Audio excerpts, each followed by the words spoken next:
84-year-old man is recovering today from a brutal attack on the streets of New York. His name is Kang Wong, and he was jumped as he jaywalked across a busy street in Manhattan. He was then thrown up against a wall and left with cuts all over his face that have since been sealed up with 4 metal staples. The attackers then brought Wong to the nearest police station, where he was booked on charges of jaywalking and resisting arrest. Kang Wong's attackers, you see, were New York City cops. The city's police commissioner, Bill Bratton, has said that excessive force wasn't used in his arrest, but that statement doesn't face up to much muster. It's pretty clear the cops overreacted. Wong doesn't speak any English. And if it looked like he was resisting the officers in question, that's almost certainly because he didn't understand a word they were saying.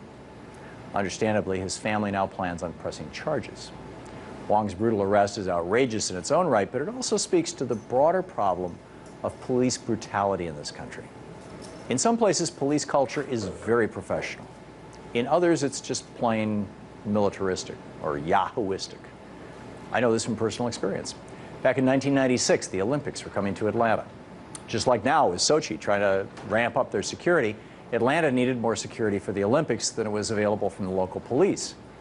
At that time, I was writing a novel about a private detective and shadowing an Atlanta PI, a now longtime friend named DeWitt Wanamaker, who has held a variety of jobs in law enforcement and plays the bagpipes for fun. The Georgia Police Academy had opened their doors to civilians that year with an executive protection training course for people who'd worked for Olympic athletes and visiting VIPs, and DeWitt got me into the course. I ended up not only completing the course, but getting licensed for 2 years as a private detective in the state of Georgia. Most of the guys going through the course were small-town cops who'd never had any professional training at all. And what I discovered in the Georgia Police Academy was that there are a lot of really good, really dedicated, really smart people who aspire to or already work in law enforcement. I also discovered that there are a small number of yahoos who are just really, really excited about the chance to get a gun and a billy club and have the legal authority to kick the stuffing out of somebody. I actually encountered one of those guys in the hand-to-hand part of the Academy's course. I still remember the bruises. It's cops like that who do things like beat up an 84-year-old man for jaywalking. And it's cops like that who crack open a protester's head at an Occupy Wall Street protest. Part of this, I believe, has to do with how we talk about law enforcement in the United States. We don't solve crime, we fight it. We don't have a campaign to stop drug addiction. We have a war on drugs. We tell cops that they're in a battle with crime, and when they act, then they act accordingly like soldiers, not public servants.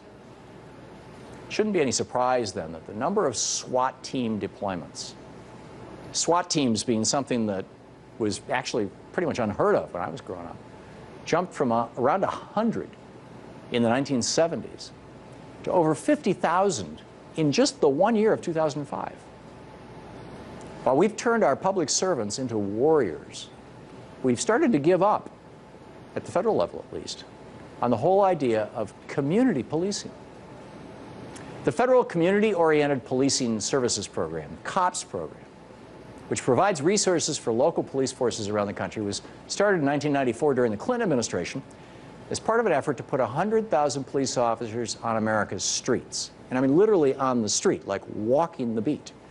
The idea was to get officers out into the community, out of their cars and into the community, where they could form relationships with everyday people. And they could act more like teachers, mentors, friends, community members, act more like that than like soldiers. Madison, Wisconsin police officer Katie Adler is a great example of the kind of person the COPS program was meant to create. She's a neighborhood officer in a crime-ridden north side of Madison. And unlike regular patrol cops in Madison, neighborhood officers are put in at-risk communities to help make a difference and build relationships with citizens in the hopes of preventing future crime. Officer Katie, as everyone calls her, is beloved in the communities that she patrols, so much so that kids follow her wherever she goes. She's even inspiring children in the communities to become police officers when they grow up. Here's a clip from a local news story about her. Those she knows well follow her. I'm like the Pied Piper sometimes. That's okay, though. Even though Officer Katie doesn't have any kids of her own, she has plenty here. I love you. That love is for Marie Nofaji, whose connection with the cop comes over a shared passion. Marie wants to be a police officer. Their bond led to a job shadow. Some kids, or even other people, they have like a bad perspective on police officers, and like they do this and they do that, and all they care is about getting people in trouble. But she gives a perspective of like, not all of them are like that. But the promise of every neighborhood having an Officer Katie has become increasingly unlikely. That's because ever since the Bush administration, Republicans in Congress have cut funding for the COPS program virtually every year. It's now been slashed by hundreds of millions of dollars. Those 100,000 cops that Bill Clinton put on the streets, most all of them are gone now.